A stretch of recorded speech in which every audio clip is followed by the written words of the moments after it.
বিরতির পর স্বাগত। ক্রিকেট প্রেমীরা অধীর আগ্রহের সাথে অপেক্ষা করছে কবে নাগাদ টি-20 বিশ্বকাপের দিনক্ষণ ঘোষণা করা হবে।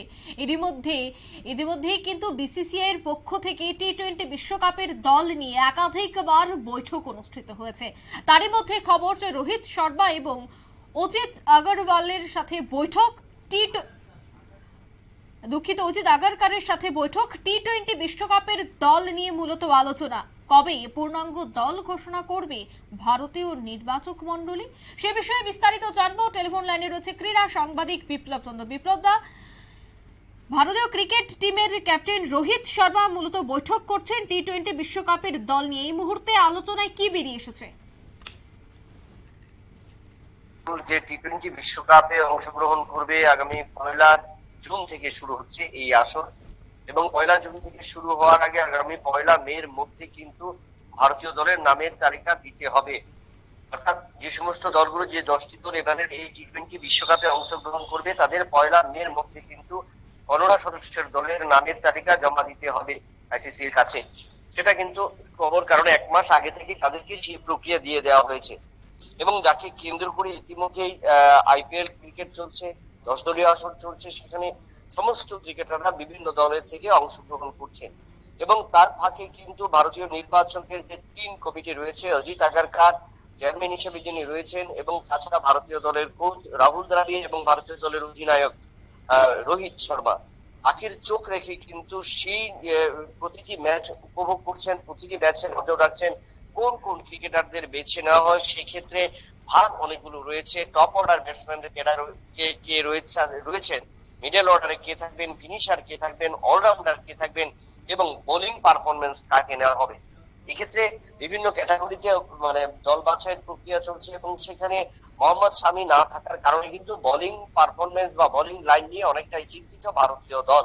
সেক্ষেত্রে হার্দিক পান্ডিয়া এবং জসপ্রীত বুমরা কতটুকু দিতে পারে এই দুজন ট্যালেন্টেড বা এই দুজন বোলারের কাছে, বাকি কিভাবে টিম তুলে দেওয়া যায় সেই কিন্তু পরিকল্পনা। যদিও ইতিমধ্যেই বিরাট কোহলি এবং রোহিত শর্মা ওপেনিং করবেন, তাছাড়া শুভমান গিল থাকবেন দ্বিতীয় পর্যায়ে, এবং যে প্রথম লাইন আপ, ব্যাটিং লাইন আপের যে প্রথম দিকে প্রথম সারির ব্যাটসম্যানটা কে কে থাকবেন, কোথায় খেলবেন, সেটা অনেকটা পরিকল্পনা হয়ে গেছে, এবং মিডল অর্ডারে কারা থাকবেন এটাও পরিকল্পনা হয়ে গেছে। এখন ভারতীয় দলের কাছে সবচেয়ে বড় চ্যালেঞ্জ হলো ফিনিশার্স, কারণ ফিনিশার্স মোহাম্মদ ধোনির পর আর কোনো ভারতীয় ক্রিকেটার বা ভারতীয় ব্যাটসম্যান বা ভারতীয় অলরাউন্ডারকে সেভাবে ফিনিশার হিসেবে কোনো দলের কাছে দেখা যায়নি।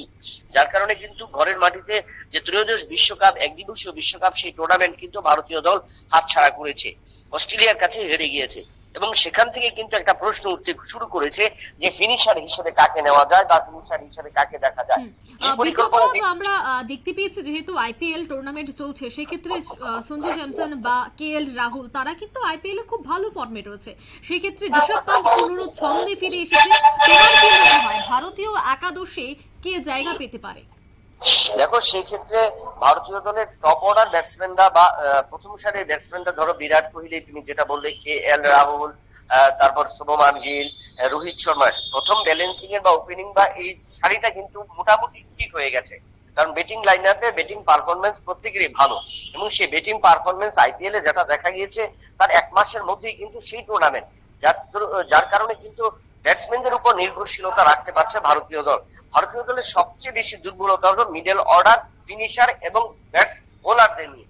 সেই বোলার মোহাম্মদ শামি, যাকে আমরা বিশ্বকাপে দেখেছিলাম একাধিক উইকেট পেয়েছে, 7 ম্যাচে 24 উইকেট নিয়ে সেরা বোলার হয়েছে, সেই মোহাম্মদ শামির ঘাটতি বা দুর্বলতাটা কিন্তু এখনো মিটিয়ে দিতে পারছে না জসপ্রীত বুমরা এবং হার্দিক পান্ডিয়া। সেই জায়গায় কে আসবে, তৃতীয় এবং চতুর্থ বোলার হিসেবে, পেস বোলার হিসেবে কাকে নেওয়া যায়, সেটা নিয়ে কিন্তু মোট 8 জনের একটা প্যানেল তৈরি হয়েছে। 8 জনের এই সেই প্যানেলের যে তালিকা রয়েছে, তাকে দেখা গেছে বিশেষ ক্ষেত্রে যে 8 জন রয়েছে প্রত্যেকেই এক ম্যাচে ভালো পারফরমেন্স করছে, পরের ম্যাচে আবার হতাশাজনক পারফরমেন্স।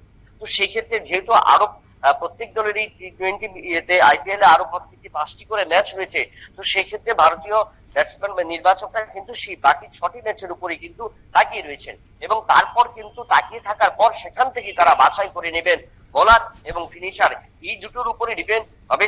প্রাথমিকভাবে যেটা অজিত আগারকার, রাহুল দ্রাবিড় ভারতীয় দলের কোচ এবং রোহিত শর্মা কিন্তু সেরা একাদশ বাছাইয়ের ক্ষেত্রে প্রায় 60 থেকে 70% কিন্তু গুছিয়ে নিয়েছেন। শুধু এখন ফিনিশার্স এবং বোলারদের উপর নির্ভর, এবং তাকে যখন পরিপূর্ণ হয়ে যাবে তারপরে কিন্তু তারা 1 মের মধ্যে তারা কিন্তু সেই ভারতীয় দলের 15 সদস্যের তালিকা ঘোষণা করে দেবেন এবং সেটা কিন্তু তারা আইসিসি এর হাতে কিন্তু তারা তুলে দেবেন। একদম বিপ্লব ভাই, বলারের স্বার্থে তুমি বলছো, তো সেক্ষেত্রে আইপিএল টুর্নামেন্ট চলছে, কি মনে হয় এবার টি-20 বিশ্বকাপে আইপিএল থেকে কি নতুন মুখ দেখা যেতে পারে টি-20 বিশ্বকাপে? দেখো, 1-2 জন বোলারকে নিশ্চয়ই দেখা যেতে পারে।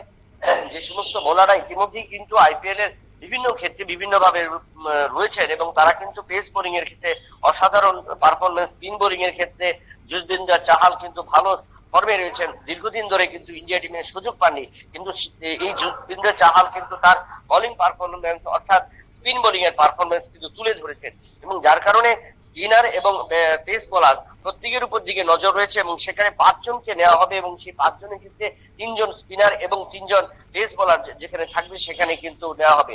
পেস বোলিং এর ক্ষেত্রে জসপ্রীত বুমরা এবং হার্দিক পান্ডিয়া যেখানে রয়েছে, সেক্ষেত্রে আর 2 জন পেস বোলার কাকে নেওয়া যায় তা নিয়ে কিন্তু মোট প্যানেলে, সেই প্যানেলে নির্বাচকদের প্যানেলে মোট 8 জন ক্রিকেটার বোলার রয়েছেন। সেই 8 জন বোলারকে নেওয়ার পরে কিন্তু তারা বাছাই করে আগামীকাল কিংবা পরশু দিনের মধ্যে চূড়ান্ত দল ঘোষণা করবেন। একদমই, ধন্যবাদ বিপ্লব দা।